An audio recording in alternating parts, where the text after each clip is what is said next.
37 சங்கீதம் 27 தீமையை விட்டு விலகி நன்மை செய், என்றென்றைக்கும் நிலைத்திருப்பாய். கிறிஸ்துவில் பிரியமானவர்களே, இரட்சகர் மீட்பருமாகிய இயேசுவின் இனிய நாமத்தினாலும் உங்களை வாழ்த்தி ஆசீர்வதிக்கின்றோம்.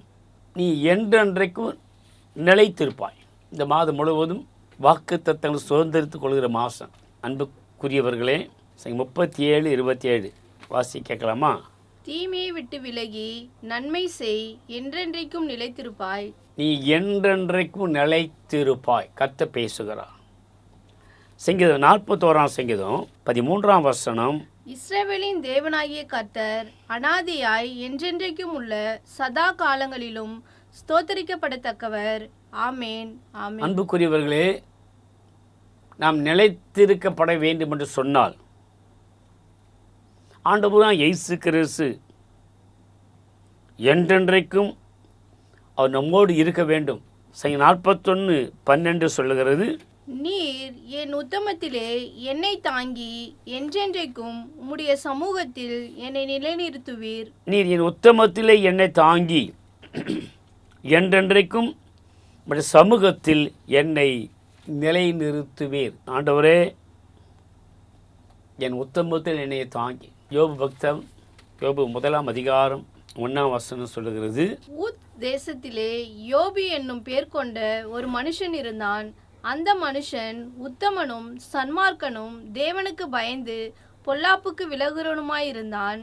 யோபு என்கிற மனுஷனை குறித்து சாட்சி.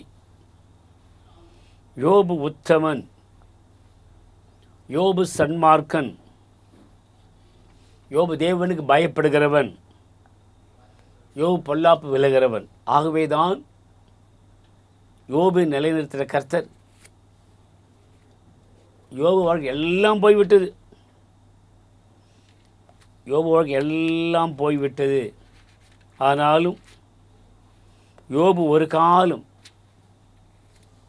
கர்த்தரை தூஷிக்கவில்லை, கர்த்தரை வெறுக்கவில்லை, கர்த்தரை அவமதிக்கவில்லை, கர்த்தர் உள்ளத்தை நோகடிக்கவில்லை. அன்புக்குரியவர்களே, அவன் செய்த காரியம், யோபு தேவனை மகிமைப்படுத்தினான்.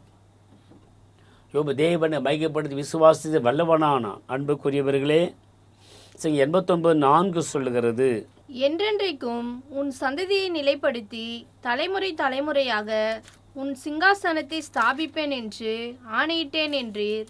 கர்த்தர் சொல்லுகிறாரு, என்றென்றைக்கு உம்முடைய சந்ததியை நிலைப்படுத்தி தலைமுறை தலைமுறையாக உன் சிங்காசனத்தை ஸ்தாபிப்பேன் என்று கர்த்தர் சொல்லுகிறார். என்றென்றைக்கும் உன் சந்தையை நிலைப்படுத்த. அன்புக்குரியவர்களே, செய்திகள் அன்பான கர்த்தர் பிள்ளைகளே, என்றென்றைக்கு நிலைப்படுத்துவதற்கு, சந்தையை நிலைப்படுத்துவதற்கு, அம்சம் நிலைப்படுத்த ஆண்டு இயேசு கிறிஸ்து நம்மை தேர்ந்தெடுக்க முன்குறிக்கிறார். வசனம் சொல்லுகிறது, என்றென்றைக்கும் உங்கள் சந்ததியை நிலைப்படுத்தி தலைமுறை தலைமுறையாக உன் சிங்காசனத்தை ஸ்தாபிப்பேன் என்று கர்த்தர் அவர் ப்ராமிஸ் பண்ணுறார். கர்த்தர் சத்தியம் பண்ணுறார், நான் நிலைநிறுத்துவேன். அன்புக்குரியவர்களே, அவர் செய்கிற காரியம்.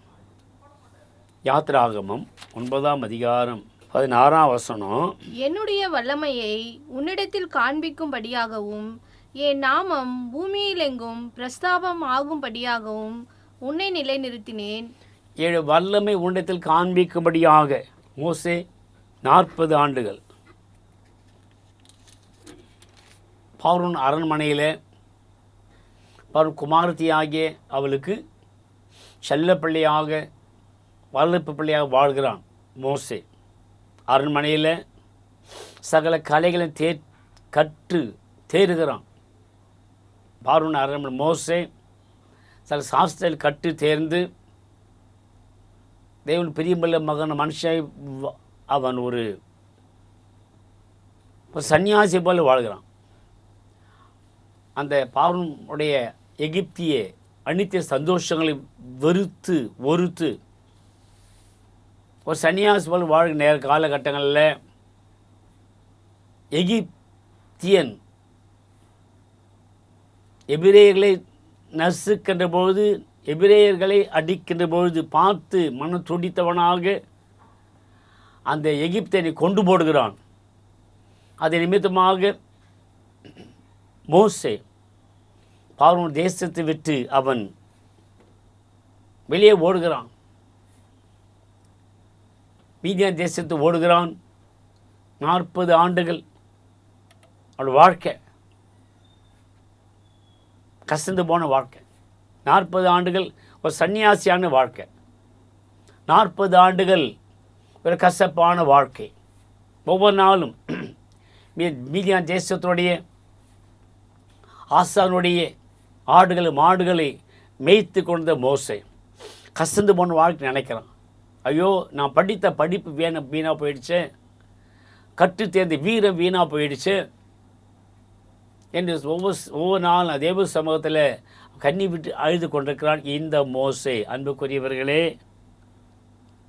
தீமையை விட்டு நன்மை செய், எகிப்தியனை கொன்று போட்டு மோசே, தீமையை விட்டு நன்மை செய், என்றென்று நிலைத்திருப்பாய். அன்புக்குரியவர்களே, கடந்த கால வாழ்க்கை குறித்தும் நிகழ்கால வாழ்க்கை குறித்தும் மோசே மன கசந்தவனாக, மோசே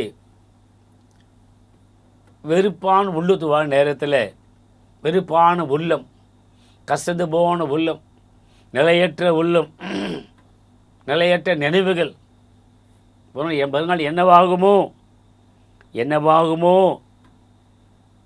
என்று அவன் நினைத்த பொழுது 41:12 வாசித்த பிரகாரம், நீர் என் உத்தமத்தை என்னை தாங்கி என்றென்றைக்கும் உம்முடைய சமூகத்தை என்னை நிலைநிறுத்துவீர். மோசே ஜபிக்கிறான். ஐயோ ஆண்டவரே, என் உத்தமத்திலே என்னை தாங்கி என்றென்றைக்கும் உம்முடைய சமூகத்தை என்னை நிலைநிறுத்தும். அப்படி அவன் ஜபித்து கொண்ட நேரத்தில் கர்த்தர் அவனோடு பேசுகிறார். கர்த்தர் மோசே பேசுகிற பொழுது யாத்திராகமும் 4ஆம் அதிகாரம் 1 வசனம், அப்பொழுது மோசே, அவர்கள் என்னை நம்பார்கள், என் வாக்கு செவி கொடார்கள், கர்த்தர் உனக்கு தரிசனமாகவில்லை என்று சொல்லுவார்கள் என்றான். கர்த்தர் அவனோடு பேசுகிறான். கர்த்தர் முகமது தரிசிக்கிறான். கர்த்தர் சொன்னதை அவன் சொல்கிறான், நீங்கள் சொல்கிற நான் ஏற்றுக்கொள்கிறேன், என்னுடைய சகோதரனை நான் அனுப்புகிறீங்க. முதல்ல பார்வோன் அரண்மனையில் இருந்தபொழுது என் அபிஷேகம் இப்பொழுது எனக்கு அபிஷேகம் கிடைத்திருக்கிறது. பார்வோன் அரண்மனையில் இருந்தபோது அதிகாரம் இருந்தது, அந்தஸ்து. இப்பொழுதோ அந்தஸ்து இல்லை, அதிகாரம். ஆனால் எனக்கு அபிஷேகம் இருக்கிறது. ஆண்டவருக்கு சொல்கிறான், ஆண்டவரே, நீங்கள் என்னை அந்த மனங்கா கழுத்துள்ள மக்கள் மீது அனுப்ப போகிறீங்க. மக்கள் நம்ப மாட்டாங்கல்ல, மக்கள் என்னை நம்ப மாட்டார்களே என்று சொல்லி அவன் ஆண்டவர் கேட்கிற பொழுது கர்த்தர் பேசுகிறாரு. 2ஆம் வசனம், கர்த்தர் அவனை நோக்கி, உன் கையில் இருக்கிறது என்ன என்றார். ஒரு கோல் என்றான். ஆண்டவர் கேட்குறாரு. கர்த்தர் அவனை பார்க்கிற பொழுது, மோசே பார்க்கிற பொழுது, மோசே அவன் வாழ்க்கை எது பிரிஞ்சாலும் ஒரு ஒரு ஒரு காரியம் மாத்திரம் அவனை பிரியாதபடி பார்த்து கொண்டது. 24 ஹவர்ஸ் கையில் கோல் இருந்தது. 24 ஹவர்ஸ் கோல் இருந்தது. என்னன்னா, கர்த்தர் அந்த கோலை பார்க்கிறார். மோசே கர்த்தர் பார்க்கிறார். நீர் என் உத்தமத்தில் என்னை தாங்கி என்றென்றைக்கும் சமூகத்தை என்னை நிலைநிறுத்துவீர். கர்த்தர் மோசேயை அழைத்த பொழுது, கர்த்தர் மோசேயை தெரிந்து கொண்ட பொழுது, கர்த்தர் மோசே கையில் கோலை கர்த்தர் பார்க்குறார். அன்புக்குரிய வேண்டிய கர்த்தர் ஆண்டு இயேசு கிறிஸ்து நிலைநிறுத்த போகிறாரு. கர்த்தர் பார்க்குறாரு. கர்த்தர் கையில் என்ன இருக்கிறது, உள்ளத்தில் என்ன இருக்கிறது, வீட்டில் என்ன இருக்கிறது, கர்த்தர் பார்க்குறாரு. உள்ளத்தில் என்ன இருக்கிறது, வீட்டில் என்ன இருக்கிறது, கையில் என்ன இருக்கிறது, கர்த்தர் எல்லாம் தெரியும்.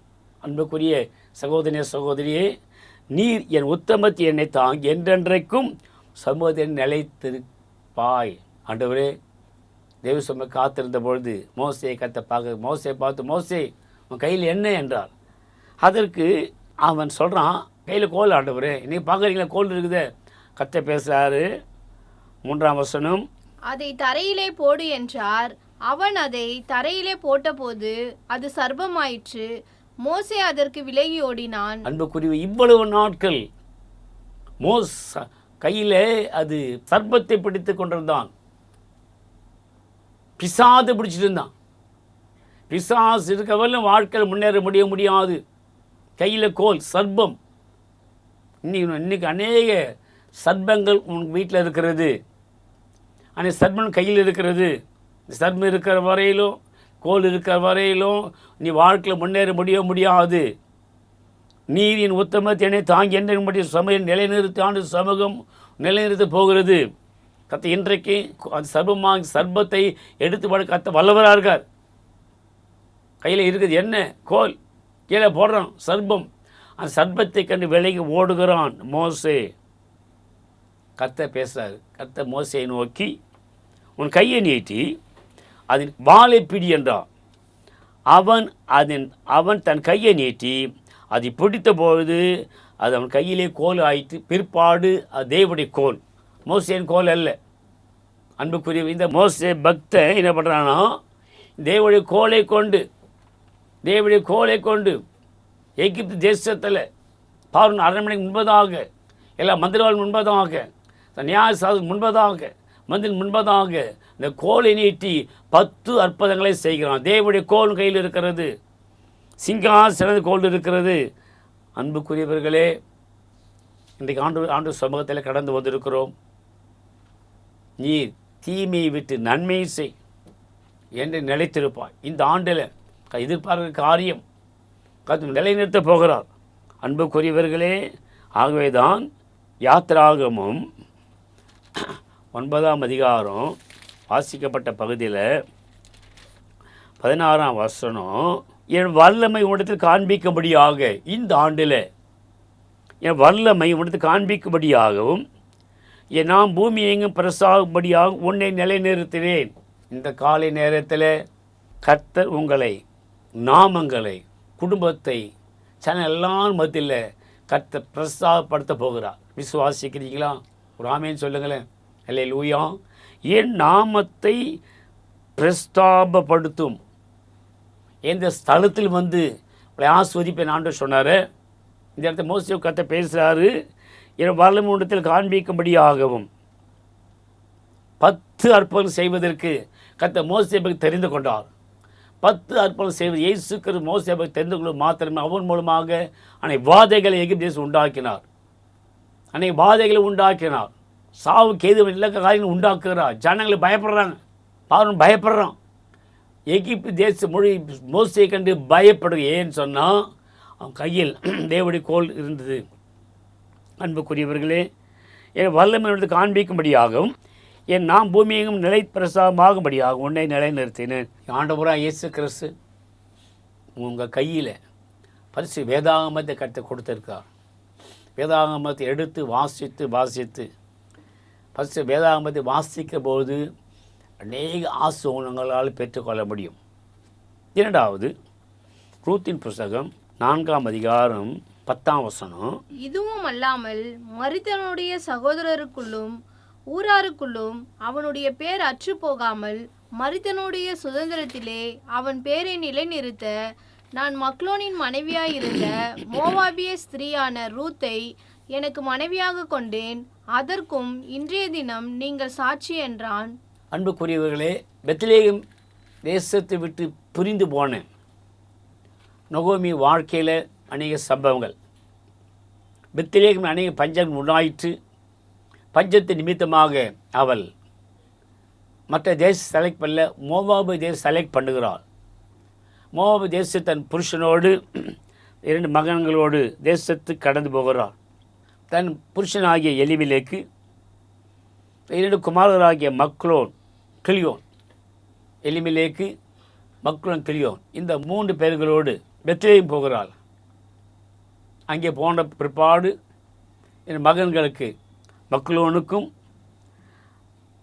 கிலியோனுக்கும் திருமணத்தை முடிக்கிறார். அந்நியன் நுகத்தில் விசுவாசில் பிணைக்கப்படாதிருப்பீர்களாக ஒரு சாபமான அருவருக்கப்பட்ட ஒரு ஜாதி, மோவாபிய ஜாதி. மோவாபிய ஜாதியில் இந்த நகோமி பெண் இருக்கிறார். முதல் பாவம், முதல் குற்றம் பெத்லெகேம் விட்டு கடந்து போனது. இரண்டாவது குற்றம் மோவாபு தேசத்தை செலக்ட் பண்ணது. மூன்றாவது குற்றம் ஆண் பிள்ளைகளுக்கு அங்கே பெண் எடுத்தது. 3 குற்றங்கள் தேவனுடைய பார்வைக்கு அவைகள் அகெயின்ஸ்டாக இருந்தது. அது நிமித்தமாக புருஷனாகிய எலிமெலேக்கு இறந்து போகிறான். சில நாள் கடந்து போகிறது. பெரிய மகனாகிய மக்லோன் இறந்து போகிறான். சில நாள் கடந்து போகிறது. 2வது மகனாகிய கிலியோன் மரித்து போகிறான். அந்த வீட்டில் 3 பேரும் 3 விதவைகள். பார்ப்பதற்கு கஷ்டமாக இருந்தது, பார்ப்பது பரிதாபமாக இருந்தது. அந்த ஊர் ஜனங்கள் இவர்களை வெறுக்க ஆரம்பித்தார்கள். ஊர் ஜனங்கள் நகோமியை தூற்றினார்கள். ஊர் ஜனங்கள் நகோமியை வெறுத்தார்கள். இந்த ஏசி பேச்செல்லாம் பிடிக்காதபடிக்கு அந்த நேரத்தில் ஆண்டவராய் கர்த்தர் பெத்லெகேம் தேசத்தை சந்தித்தார். பஞ்சத்தை கர்த்தர் மாற்றுகிறார். தேசம் ஆசீர்வதிக்கப்பட்டது. பூமி தன் பலன் கொடுக்க ஆரம்பித்தது. அதே நேரத்தில் இந்த மோவாபு தேசத்தில் இந்த நகோமி நிமித்தமாக அங்கே சாபம் கடந்து போக ஆரம்பித்தது. கர்த்தரால் ஆசீர்வதிக்கப்பட்ட பிள்ளைகள் தேவனோடு தேவ பிள்ளைகள் சஞ்சரிக்கணும். தேவ பிள்ளைகள் ஐக்கியமாக இருக்கணும். ஆனால் சமூகத்தில் இருக்கணும். அதை விட்டு விட்டு போகிற பொழுது இவள் நிமித்தமாக அங்கே தரித்தல் உண்டாகும். நகோமி நினைத்தால் போதும், இந்த சாபமான வாழ்க்கை போதும், சபிக்கப்பட்ட வாழ்க்கை போதும், என் வம்சமே கிடையாது, ஆனாலும் என் தேசத்தை விட்டு நான் என் தேசத்துக்கு போகிறேன். அங்கே போய் நான் செத்துப்பானா கூட என் சரீரம் அங்கே அடக்கம் பண்ணப்படட்டும். என் புத்தியினத்தின் நிமித்தமாக என் புருஷன் இழந்தேன், புத்தியினத்தின் நிமித்தமாக பிள்ளைகள் இழந்தேன் சொல்லிட்டு அவர் கடந்து மோவாபு தேசத்தை விட்டு கடந்து எழுந்து பெத்லெகேம் புறப்பட்ட பொழுது 2 பெண் பிள்ளைகளாகிய ஓர்பாலி 2வது மகளாகிய ரூத்தியை பார்த்து, உங்களுக்கு வாலிப வயது, திருமணம் பண்ணி கொண்டு அந்த பிள்ளைகளை பெற்றுக்கொள்ள சொல்லி தன் பிள்ளைகளை அவளை ஆசீர்வதிக்கிறாள், தன் மருமக்கள்களை. அந்த 2 மருமக்களும் ஒருவள் இவளை விட்டு ஓடி போய்விட்டாய். ஓர்பால் மூத்த மருமகள். 2வது மருமகளாகிய ரூத் தன் மாமியாரை பின்பற்றி வருகிறார்.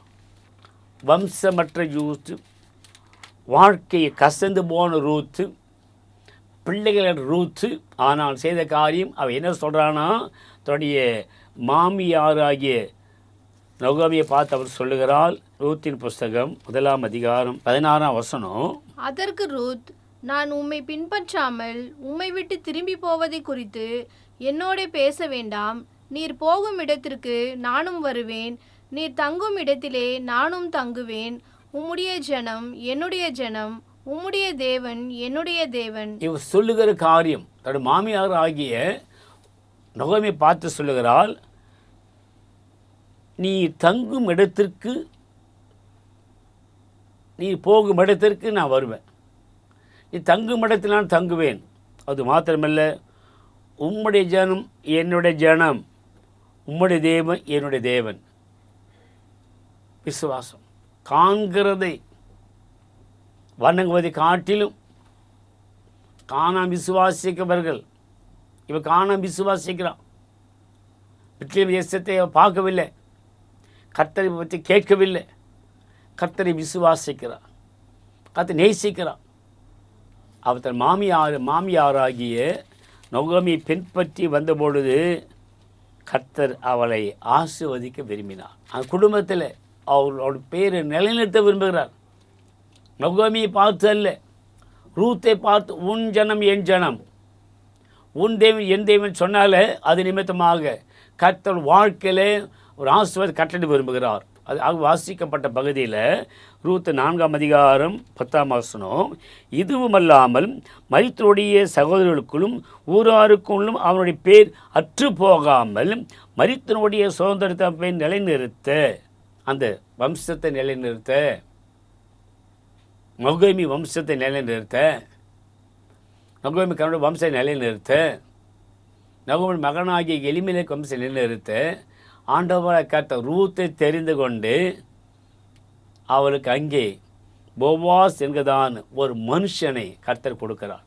எகிப்து தேசத்தில் வம்சமற்று போன வம்சம் அவ்வளோதான் முடிந்து போனதான அந்த குடும்ப ஆண்டவர் இயேசு கிறிஸ்து ஒரு புதிய வாழ்க்கையை கட்டிருக்கிறார். இந்த ஆண்டில் கூட ஆண்டவர் இயேசு கிறிஸ்து உங்கள் வாழ்க்கையில் அன்றைக்கி எழுது போல எல்லாரும் மீது பெற்று கற்று நிலைநிறுத்த வல்லவராக இருக்கிறார்.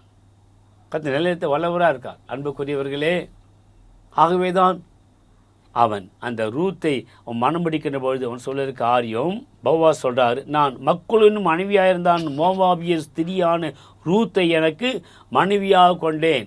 ரூத் எனக்கு மனைவியாக கொண்டேன். அதற்கு இன்றைக்கு நீங்கள் சாட்சி என்றான். அந்த ஜனத்தை சாட்சி வைக்கிறார் போவாஸ். அன்புக்குரியவர்களே, அதற்கு பிற்பாடு மோவாய் பெண்ணாகிய இந்த ரூத்திற்கும் இஸ்ரவேல் வம்சத்தானாகிய போவாஸுக்கும் ஒரு ஆண் பிள்ளை பெற்றெடுத்து அந்த பிள்ளைக்கு என்னாச்சுங்க ஓபேத் என்று பேர் வைக்கிறார்கள்.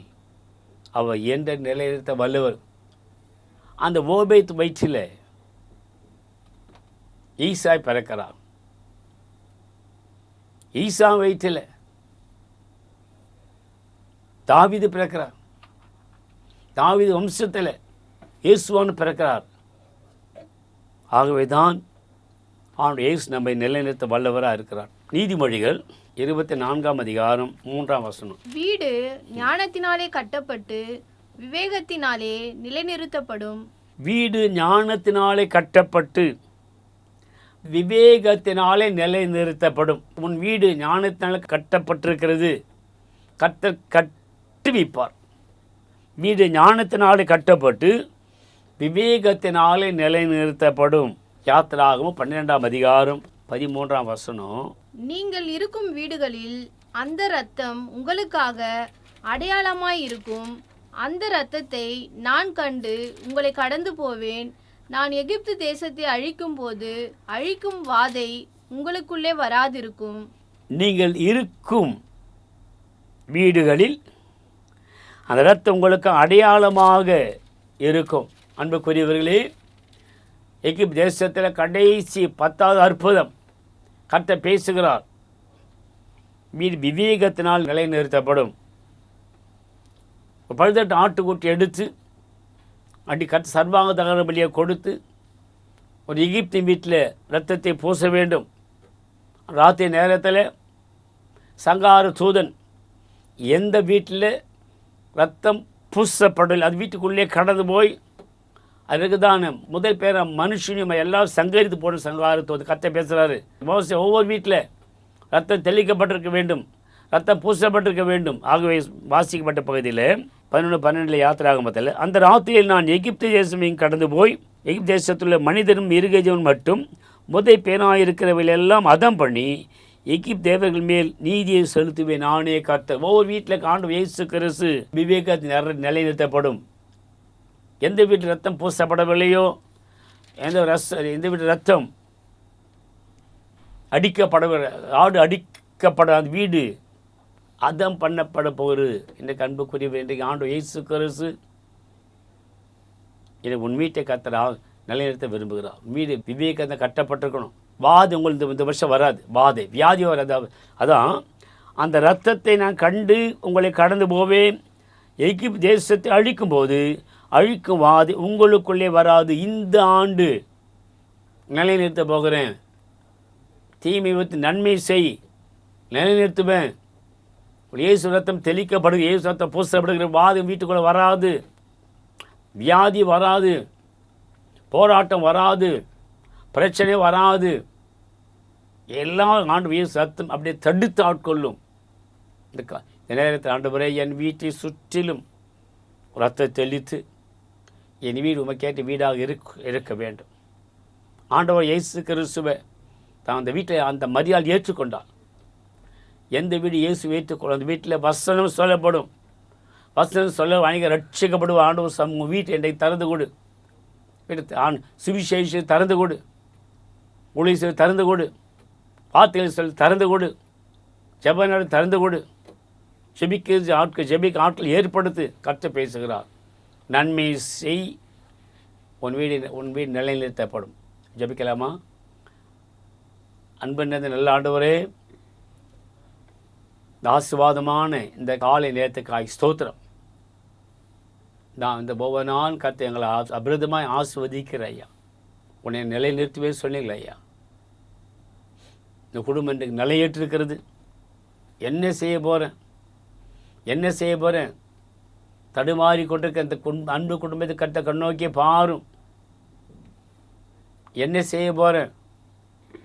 நாட்கள் எதிராய் காணப்படுகிறதே, அவருக்கு எதிராய் காணப்படுகிறார்களே, என் வாழ்க்கை சம்பித்து போயிருக்கிறது. ஆனால் என்ன செய்வேன்? நீங்கள் சொல்லி நான் நிலைநிறுத்துவேன்.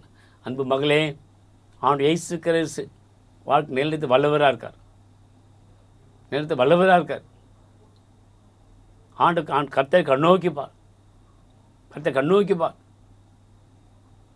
மோவாபு ஸ்திரீயாகி ரூத்தை கர்த்தர் மாற்றி வம்சத்தில் கோபத்தை பெற்றெடுக்க வைத்து வம்சம் முழுவதும் ரூத்தை பேச வைக்க கர்த்தர் செய்திருக்கிறாரு. உன் வீடு அப்படியா மாறப்போகிறது. எதிர்கால சந்ததி குறித்து கவலைப்படாத. ஆண்டு இயேசு உன் சந்ததி கர்த்தர் பெருக்க வல்லவராக இருக்கார். மகனை குறித்து கவலைப்படாத.